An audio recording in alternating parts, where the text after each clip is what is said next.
ராமனிடம் அடையாளமாக கூறும்படி ஜானகி தெரிவித்த இரு சம்பவங்களையும் அப்போது கூற விரும்பாததால் மாருதி அவற்றை சொல்லாது இருந்து விட்டார்.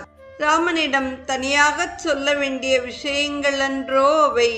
அதேபோல் தம் ஆணவத்துக்கு ஏற்பட்ட அழிவை கூறும் மகேந்திர பர்வதத்தில் நிகழ்ந்த சம்பவத்தையும் மறைத்து விட்டார். சுக்ரீவன் அடைந்த சந்தோஷத்திற்கு ஓர் எல்லையில்லை என்றே கூறலாம்.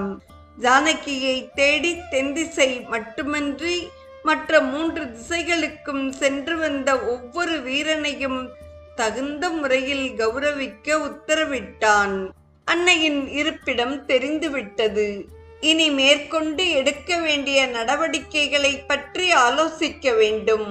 முக்கியமானவர்களை காலையில் அங்கு வந்து ஆலோசனையில் கலந்து கொள்ள வேண்டும் என்று கேட்டுக்கொண்டான். பின்னர் அனைவரும் கலைந்து சென்றனர். அஸ்தமிக்கும் நேரத்தில் ராமன் தனியாக இருப்பதைக் கண்ட அனுமான் அவரை நெருங்கி நமஸ்கரித்தார். ஆஞ்சநேயா, என்ன விஷயம் என்று கேட்டபடி அவருடைய தோள்களை பற்றி எழுப்பினார் ராமன். பிரபோ, அன்னை தம்மை நான் சந்தித்ததற்கு அடையாளமாக 2